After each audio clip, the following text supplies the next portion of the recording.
Hello, ఇవాళ మా ఇంట్లో బీరకాయ ఇదిగోండి కోసి పెట్టుకున్నాము. బీరకాయలు, ఉల్లిపాయలు, ఇదిగోండి రొయ్యలు, ఎండు రొయ్యలు అనమాట. బీరకాయ ఎండు రొయ్యలు ఇవి కూడా వేస్తున్నాను. ఇదిగోండి కొద్దిగా నూనె పోసుకొని, కొద్దిగా ఎక్కువే పట్టిన నూనె చూసుకొని పోసుకోవాలి. అది చూడండి బాగుంది.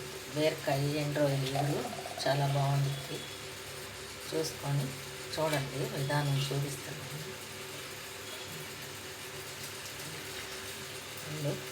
ఉల్లిపాయలు వేసుకొని, ఉల్లిపాయలు వేగిన తర్వాత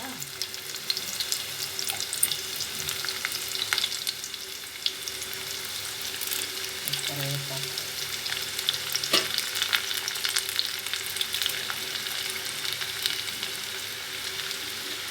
కరివేపాకు వేసుకొని బాగా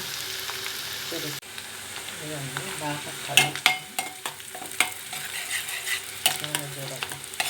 కొద్దిగా ఎక్కువే ఉండాలండి, ఎందుకంటే ఎండు రొయ్యలు కదా, కొద్దిగా స్మెల్ వస్తుంది దానికి.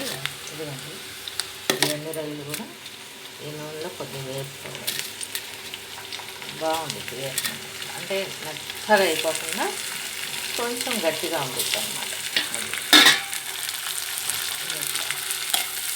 ఇట్లా వేసుకొని చక్కగా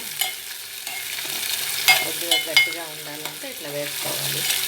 అక్కర్లేదులే బాగానే ఉండిద్దిలే అని అనుకుంటే మామూలుగా అన్నితో పాటు ఇది కూడా వేసేసుకోవాలి.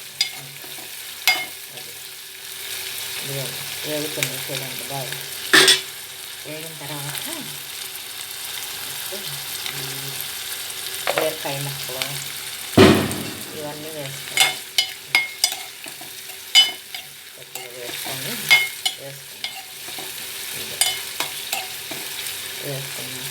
చక్కగా బీరకాయ ముక్కలు కూడా వేసుకున్నాక కొంచెం మగ్గిన తర్వాత అప్పుడు ఉప్పు, కారం అవన్నీ వేసుకోవాలి.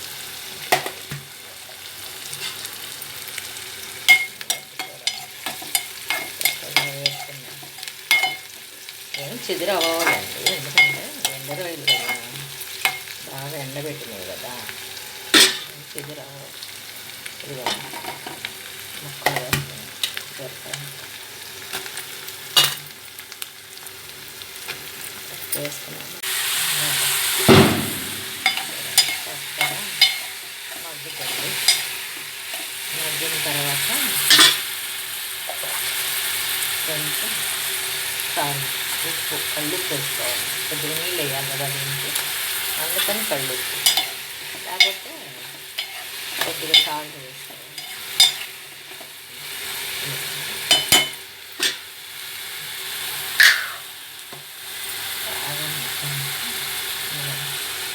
కారం,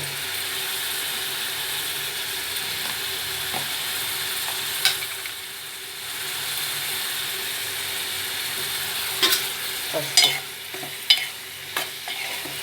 బాగా కలవేసుకొని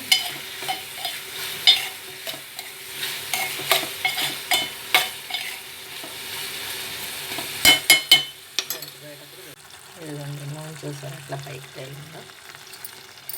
చక్కగా పైకి తేలినాక నేను ఒక గుజ్జుగా ఉంచేసాను కూడా. ఇట్లా ఇట్లా ఉంచుకొని బాగుంటుంది. కింద కొత్తిమీర వేసేసుకున్నాం. కొత్తిమీర బాగుంటుంది ఎంత వేసుకున్నాం.